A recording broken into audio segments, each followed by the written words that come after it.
Welcome, everybody, into the Beginner's Guide to Winning at the Kentucky Derby 2025. I'm joined here with Andrew Champagne. Talk a little horsies, little ponies on the, as they say around the way.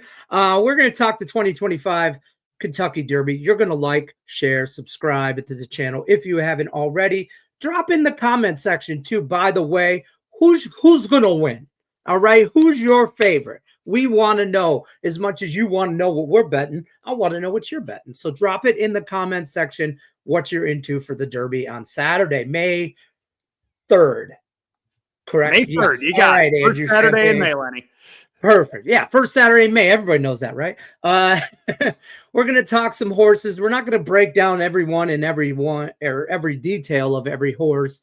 There's some long shots. There's some favorites. We're going to talk a little bit about that. Andrew is an abundance of information when it comes to the Derby. So he's going to be the expert in this situation. I'm you people. You guys, you people that are watching, I'm the people's degenerate, as I call myself. Whether you want to be or not. Whether I want to be or not, I've signed up for this job. Okay. So I'm going to ask the questions that I feel like, and apologize if they sound like a dumb question. I know there's no dumb questions or anything like that, but I am the epitome of the guy that bets the Derby. I bet horses once a year, and it's for the Kentucky Derby. I'll do it with my 5-year-old nephew. I'll do it with, give him $5 to bet on the Derby. It's all in fun, folks. Okay. I mean, here, there, we bet with the kids here. And my daughter, a couple years, bet on a horse named Hot Rod Charlie because her name is Charlie. Okay. I mean, it makes sense, right?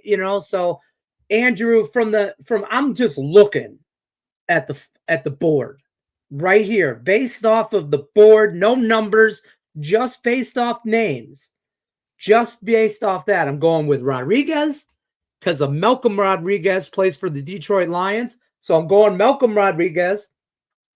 I'm going with journalism because I feel like that's kind of what we do in a roundabout way. And Titstastic. And if I have to explain to you why I'm going with Titstastic, you don't know me at all, folks. So, Andrew, how's that trifecta looking right off the gate?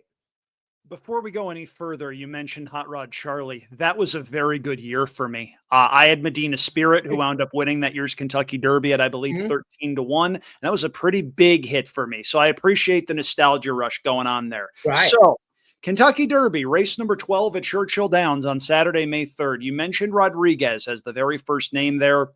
I am not sold on Rodriguez, but I know a bunch of smart people that very much are.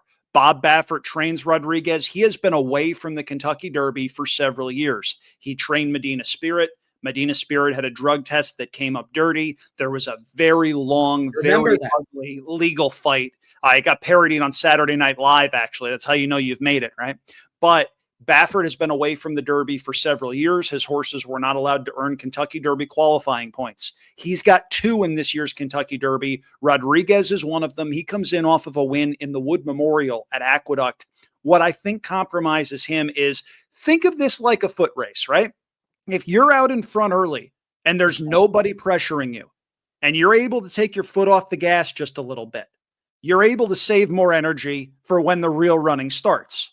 Right. But if you have a whole bunch of people pressing you and you're getting hounded, what happens? You go faster, you're going to get tired. And I think that's the situation Rodriguez is faced with on Saturday, because he's one of a couple of horses that really want to go early. You did, however, mention my top pick and the likely betting favorite. That's horse number 8, Journalism. Journalism is 2 for 2 this year in Southern California. He's beaten a couple of Bob Baffert trainees. Last time out, he won the Santa Anita Derby, which is California's usual big-time prep race for the Kentucky Derby. Right. The question with him is, he's been running against very short fields of horses. California doesn't have a lot of horses at that top level anymore. Most of them are trained by Baffert, the one guy. So he's been running against horses, 4 or 5 horses apiece, as opposed to horses that are coming out of races with 8 or 10 runners.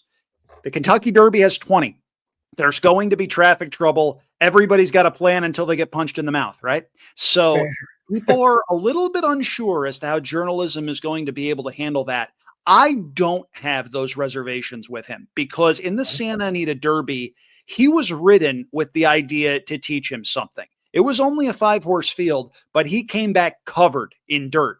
It was almost as if the jockey Umberto Rispoli had the mindset of, look, we're going to the Derby regardless. We have enough points. Let's teach him how to work through traffic.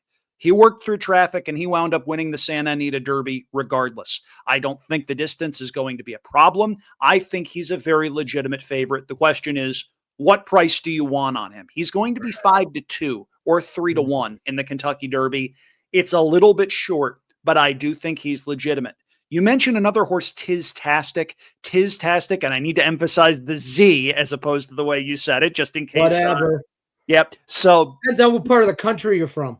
So he comes in off of a win in the Louisiana Derby, which is 1 mile and 3/16. It's as close as you're going to get to the Kentucky Derby's 1.25 mile distance. He is bred to go all day. The distance is not going to be what beats him. He is trained by Steve Asmussen, who's a Hall of Fame trainer that's probably the best trainer never to have won the Kentucky Derby. He had Epicenter a couple of years ago when a horse named Rich Strike upset the Kentucky Derby at odds of 80-1.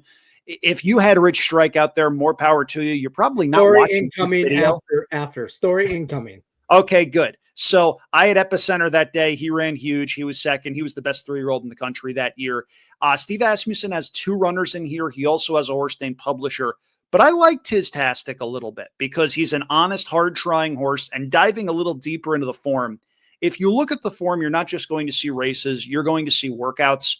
One thing I have found with Steve Asmussen is when he has a horse going really well, the work 2 works back is a very big workout. And the most recent work is a maintenance move because he has the horse already right where he wants him. You don't need to do a lot. Right. Tiztastic fits that bill. I don't know if he's good enough to win, but if you're playing exactas and trifectas where you're trying to pick the top 2 or 3 horses, I'd absolutely throw him in underneath at a price. Okay. Quick story, Rich Strike, youngest child, couple years back, Rich Strike's running. I tell all the kids, you get like $5, you bet on a horse to win, whatever, right? And that's my version of getting them all to watch. It's a family event. It's great. He says, I want Rich Strike. I said, Brendan, at the time, it was right before the race, it was like 99-1. I'm like, Brendan, before I got it, $5 is $5. Like, still, I'm like, hey, why explain to me? He was like 8 at the time. Explain to me why you want him. He goes, look at his record. And I'm like, what are you talking about? He goes, look, it's 99-1. He's won 99 races. And I'm like, It was like I saw it and I was like, oh, I got to break this kid's heart right now and tell him that's not the case. And then he picked another horse, and then Rich Strike came back, and he was so I think he's still mad at me. Yeah, I would be. I would be too. He reminds me probably at least 3 times a year how much money I cost him, and then so it was hard. The Derby's is still a little sore spot for Brendan. I'll just say that. I like what you're saying here about some of these horses here. I do see. I've heard a few stories about a horse, Sandman, too. Gotta love that name. I mean, if you're a Metallica fan, every Metallica fan is going to bet Sandman. Okay. Precisely. You know what I mean? For sure. I mean, and I'm looking at odds at like around 6-1 is where I'm seeing that around. Thoughts on him? So Sandman comes in off of a win in the Arkansas Derby, which is another big prep race. The thing with Sandman is he is a son of a horse named Tappet. Tappet has proven to be a very, very good sire, a father of horses. Mm-hmm. Offspring of Tappet are, to put it mildly, insane. Okay. Tappet's, they have a screw loose. And Sandman has a history of finding trouble in races. He'll run into traffic. He'll be very difficult to ride. He's got a lot of talent, and the Arkansas Derby set up perfectly for what he wanted to do. That analogy I made earlier, they went very, very, very fast early. Okay. Sandman lagged way back, made one big run. He is absolutely talented enough to win this race, but I think he needs a perfect trip to do it. And look, we're all bettors here. We're all looking in the pursuit of value. I'm going to need a significantly bigger price on Sandman than I'm likely to get. He's 6-1 on the morning line. For the reason you mentioned with all of the casual money, I think he comes down I think he is your second choice. I actually much prefer the horse directly to his outside, Sovereignty, who was second last time out in the Florida Derby. Horrible post, way outside. The race didn't set up for him. I thought his race 2 back in the Fountain of Youth was excellent. There's one other horse I do want to spotlight before we wind up bidding the good folks out there adieu, and that's horse number 10, Grande. Grande ran second to Rodriguez in the Wood Memorial. That was just the right.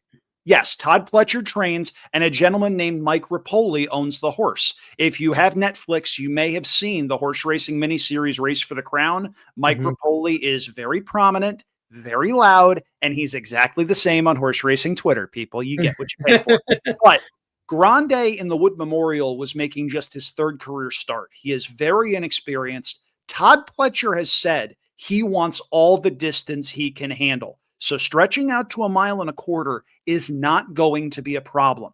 I very much like his running style too. He is not a horse that's going to sit back and make one massive late run.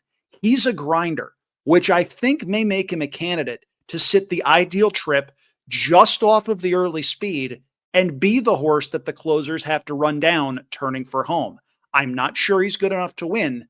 I do think there's room for improvement. And I think the 20-1 morning line is a bit of an overlay. He's another one that I put in the Tiz-tastic camp of if you're playing exactas and trifectas, throw Grande in there, horse number 10.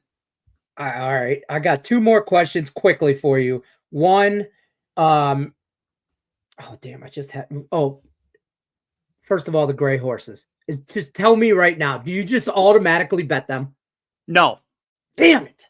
So I've been doing this whole thing wrong the whole time. Okay. So I just bet the gray horses automatically because they're gray. Second question is just for the people that don't bet horse racing all the time. What's the best, simplest, like a trifecta, an exacta? Explain the difference between. I mean, obviously it's a 2 horses, 3 horses, but just a basic.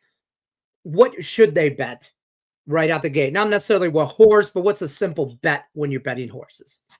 So I mentioned the way the win odds work. And if we're referring to journalism, he's 3-1. So if you bet $1, if journalism wins, you get back $4, your original dollar plus an additional 3. Correct. Compare that to sports betting, where oftentimes you're getting -110. That's less than even money. For that reason, if you're someone that has no idea what they're looking at, if you're somebody that's turned on the Kentucky Derby with 20 minutes to post, you've downloaded a horse racing betting platform that you can use on one of these things, just bet to win. Honestly, that's probably the simplest and most efficient way to do it. Also, because there are 20 horses in the field, the money is going to go a variety of different directions. Your favorite in a normal 5, 6, 7 horse field would be less than 2-1. Journalism is still going to be 3-1. It's not going to be anything you're going to get rich off of. But if you like journalism and he wins, you're never going to see 3-1 on him again because he won the Kentucky Derby. And also in a big field like that, your 3rd, 4th, and 5th choices, they're going to be 8-1, 10-1, 12-1. That's significant value. I would recommend just betting to win, keeping it simple, doing it that way. And if you wind up picking a Kentucky Derby winner, in addition to the money, you get a heck of a story that you can tell for quite a while. Exactly. There it is, folks. There's your beginning guide to winning the Kentucky Derby. Don't bet what you don't have. Just have fun with it. Maybe pick a horse by the name, color, whatever you like, just to win and be done with it. If you want to get rich, well, that's a whole nother video. Well, if you want to get rich, I will tell you that I will be making an effort to do that. I will have betting guides and some spot plays for Friday and Saturday at Churchill Downs available on the Rake Tech websites. There will be a link down below in the description where you can get to my handicapper pages on all of those sites. So by all means, keep a lookout for that. We're recording this on Tuesday, April 29th. Those will be up by the end of the day on Wednesday, April 30th. They'll be priced very reasonably, and I'm going to make things a little bit easier for you too. You can use the promo code CHAMP20 for 20% off any item in the handicapping store. Boom. There you go, Andrew Champagne. We appreciate you stopping by, talking some horses. We'll see you guys on the next one. Good luck, unless you're against us. Take care.